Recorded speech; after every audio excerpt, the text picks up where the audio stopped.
Hello friends, welcome back to the YouTube channel dictation club. आज का dictation आनंद मासिक पत्रिका अंक 24 से लिया गया है, जो कि अलग अलग स्पीड 80 शब्द प्रति मिनट, 90 शब्द प्रति मिनट, 100 शब्द प्रति मिनट और 120 शब्द प्रति मिनट की गति से डाला जाएगा। आप अपनी गति के हिसाब से गति का चयन करें और उस डिक्टेशन की प्रैक्टिस कर सकते हैं। इसकी पीडीएफ आपको टेलीग्राम चैनल पर मिल जाएगी, जिसकी लिंक आपको नीचे डिस्क्रिप्शन बॉक्स में मिल जाएगी। और अगर आपको हमारा यह प्रयास पसंद आता है तो वीडियो को लाइक ज़रूर करें और चैनल को सब्सक्राइब कर लें, ताकि भविष्य में आने वाले डिक्टेशंस आपको मिलते रहें। तो ज़्यादा समय ना लेते हुए डिक्टेशन स्टार्ट करते हैं 5 सेकंड के बाद।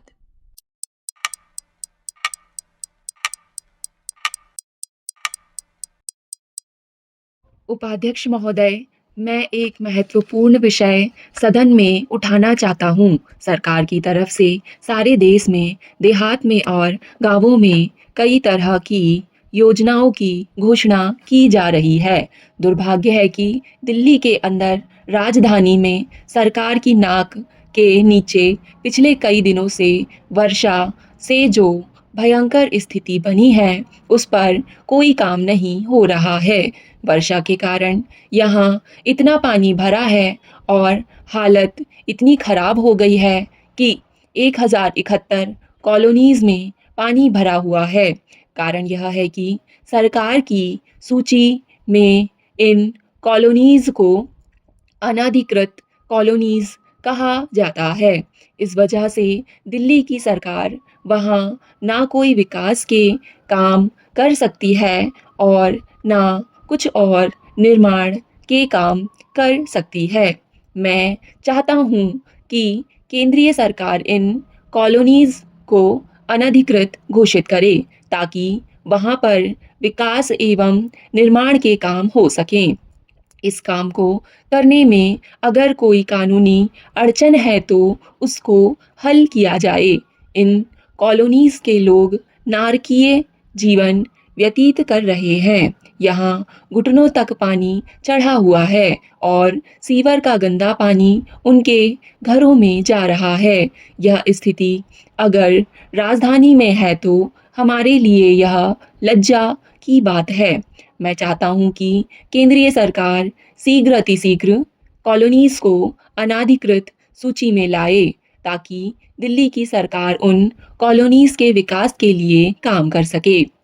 अभी अभी हाई कोर्ट ने डीडीए, डेसू और एमसीडी को आदेश दिया है कि वे दिल्ली में विकास कार्य करने हेतु बेहतर तालमेल के साथ कार्य करें। केंद्रीय सरकार के जिम्मे जो काम है उसको वह करती नहीं और ना ही वह दिल्ली की सरकार को काम करने देती है।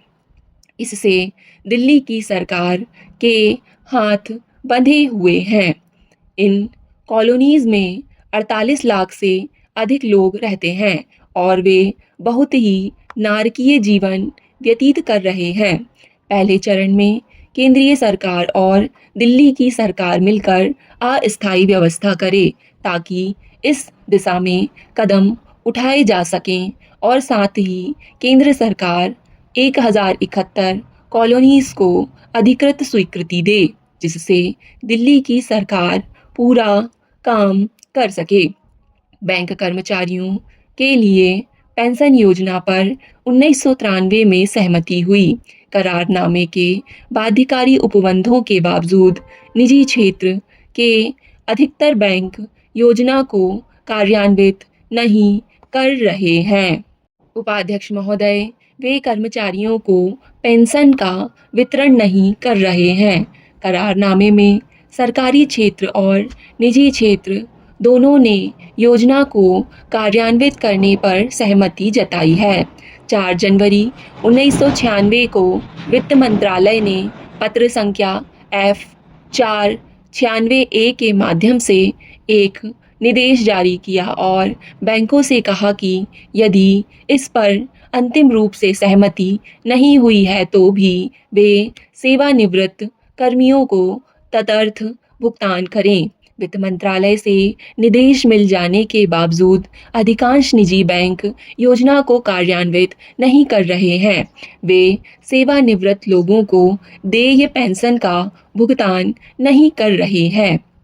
अतः मैं वित्त मंत्री जी और वित्त मंत्रालय से अनुरोध करता हूँ कि वे निजी क्षेत्र के बैंकों को भी यह योजना कार्यान्वित करने के लिए कहें।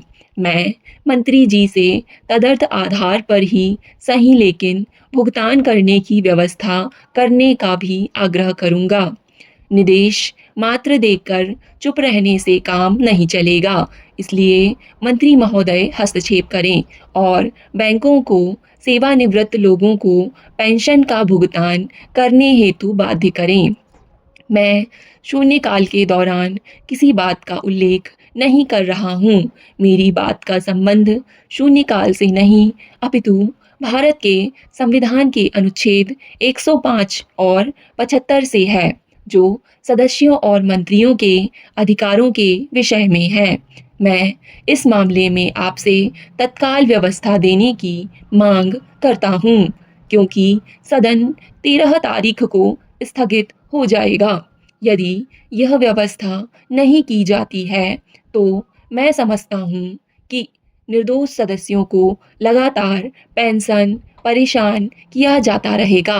हमें सदन के बाहर चल रहे घटनाक्रम पर ध्यान देना होगा, इसलिए मैंने इस संबंध में सूचना दी थी। मैं आशा करता हूँ कि माननीय अध्यक्ष इस मामले को आज ही निपटाएंगे। मैं अब शून्यकाल की कार्यवाही में विघ्न नहीं डालूंगा, क्योंकि आपने सदस्यों को बोलने के लिए कहा है, परंतु यह मामला जिसकी सूचना मैंने आज सुबह दी बहुत ही आवश्यक है। मुझे आशंका है कि मंत्रियों और सरकार के एक दल के रूप में नहीं अपितु संस्था के रूप में के अधिकारों को कम करने का जानबूझकर प्रयास किया जा रहा है। चूंकि मंत्रीगण सामूहिक रूप से लोकसभा के प्रति उत्तरदायी हैं, उन्हें केवल लोकसभा में ही उनकी त्रुटियों और चूकों के लिए जवाब मांगा जा सकता है। इसलिए मैं कह रहा हूँ महोदय, मुझे इस बात की खुशी है कि ऐसे लोगों के बीच आने का अवसर मिला है जो देश के भविष्य के लिए समर्पित मिशनरियों की तरह लगन से काम कर रहे हैं। माननीय सदस्य तथा उनके सहयोगियों को परिवार नियोजन के लाभों के बारे में बताना आवश्यक नहीं, क्योंकि यह उन्हीं की सूझबूझ और दूरदर्शिता थी कि बहुत सीमा तक सरकार और भारतीय जनता परिवार नियोजन और देश की समृद्धि के लिए बनाई गई योजनाओं के बीच महत्वपूर्ण संबंध को जान पाए हैं। परिवार नियोजन भारत में सरकार की स्वीकृत नीति है, किंतु अगर यह केवल सरकारी कार्यक्रम ही रहा तो हमारा कार्य सफल नहीं होगा। कुछ ऐसे विकास कार्यक्रम हैं जो हैं तो सबके लिए, पर इन्हें थोड़े से लोग ही उठा और पूरा कर सकते हैं, और कुछ कार्यक्रम हैं जिन्हें सरकार पूरा कर सकती है, किंतु परिवार नियोजन वास्तव में जनता का कार्यक्रम है। इसकी सफलता हर एक नागरिक पर निर्भर करती है।